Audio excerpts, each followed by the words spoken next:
Let's look at Alyosha. So, he is a polearm character. Perform... Okay, I don't know why I'm reading the normal attacks. Cool. Elemental skill. Ambush Thunder Strike.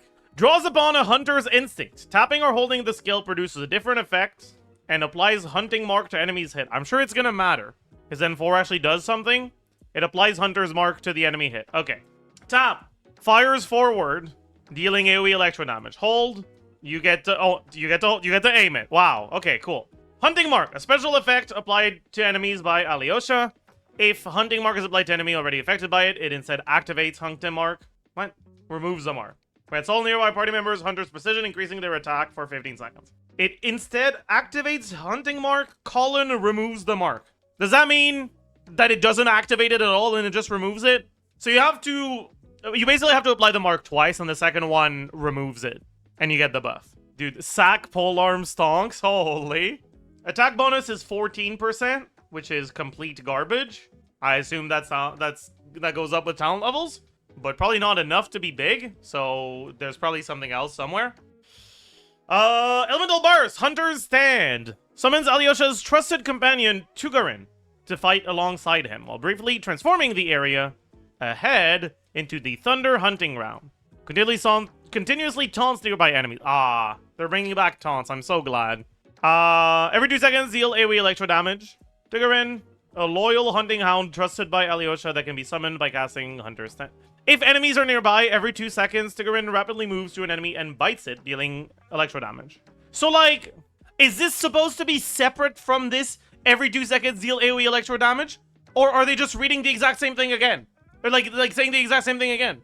I'm confused. I think it is separate. So it's 2 instances of electro every 2 seconds.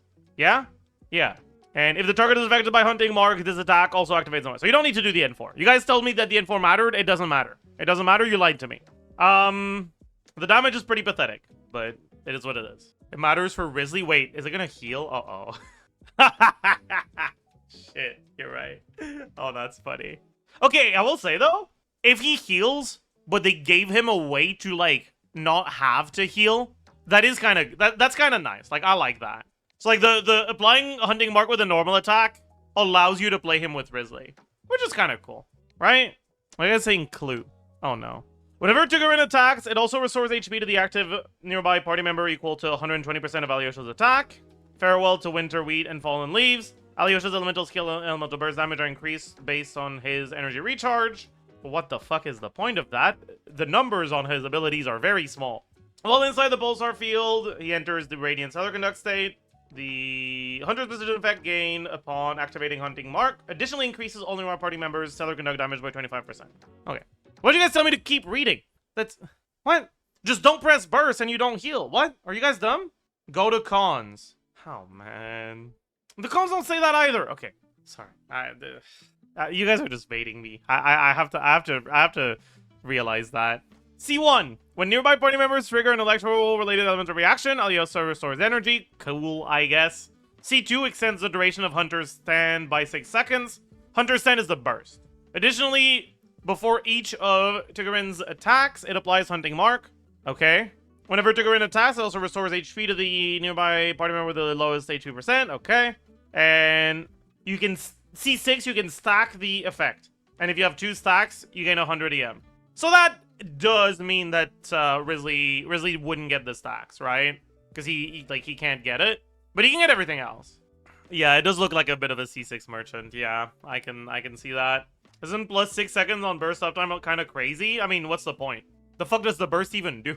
The burst doesn't do anything. The burst doesn't do shit. Yeah, it's just a little bit more hits, I guess. Burst gives attack % buff? No. You don't need to use the burst for that. But also, the buff lasts for 15 seconds. So, like, if you're still hitting the enemy and activating the thing for 14 seconds after you've cast the burst, that means that pressing burst gives you the buff for 29 seconds. So, like, what the fuck is the point of extending duration? Yeah, like, it's more... It lasts longer, so you get more stellar stacks, I guess. But that's it. You need to mark twice to activate the buff. Yeah, but he can mark with an N4. So if you don't want to use the burst, you don't have to. But, like, this is not about skipping the burst that we're talking about right now. We're talking about why increasing burst duration doesn't matter. Burst doesn't apply mark, only proc it? I don't think that's true. Oh, that is true. Yeah, at C2 it does. Okay, so I guess without C2, he doesn't actually have infinite duration by default. Okay.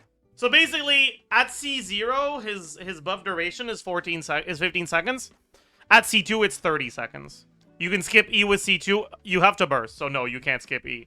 You need the energy. You need the particles. You're not skipping E. Doesn't C6 double his buffs? Not exactly. One of his buffs is not tied to the talent itself. It's just 25% stellar damage. But almost, yeah. It's like it doubles the attack buff, but 100 EM isn't as good as the 25% stellar damage. Unless this stacks too. Oh, does it stack too? Oh shit, it stacks as well? Ah, man. Oh, that's a lot. Okay. Wait. Let me get out the John Vodka sheet real quick. Was it here? Yeah, it was here. So we have okay, well what do we assume the 14 goes up to at talent level 12? It's 48 at talent 10. Are you sure? What's your source for that? Or are you just making that up? It's 28, 38, 25. Okay, you guys are all saying different numbers. 14 times 1.7, but the scaling on it won't necessarily be the same. Buffs don't scale the same way that motion value does with talent levels usually. Like, you look at Farina Burst, right? It's just plus 0.02 per talent level, right? From talent level 1 to talent level 9, it more than triples. So, like, we don't know. Because some of them, it more than triples. Some of them, it's just, yeah. I just checked. What do you mean, I just checked? You just checked where? It's 2040. Let's say it's like about 25 at talent 10 or 30. I don't know. Who cares? So at C6, okay. Why are there so many people saying it is 33.5 confidently? Like, you're aware you're making that number up. Why are you saying it as a fact confidently? Like, I don't understand. Oh, it's because 6-7. I see. I get it. That's a good one. Okay. Yeah, let's say it's 25 at talent level 10. So it's like maybe... Let's just say it's like 30 at talent level 13 or something. So at C6, it would be 60%. That seems high. Let's say 25 at 13. Whatever. EM, 100. No shred. No crit value.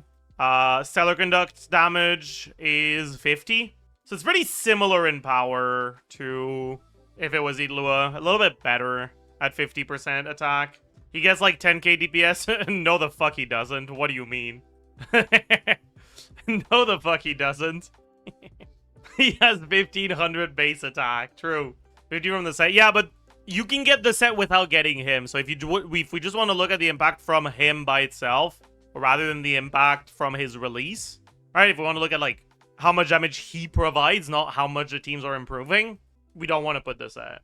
Or we'd have to put this in on both, and I don't have that in my baseline, so I can't be bothered. Deuce on the loose. Yeah. Deuce on the loose. Deuce on the loose.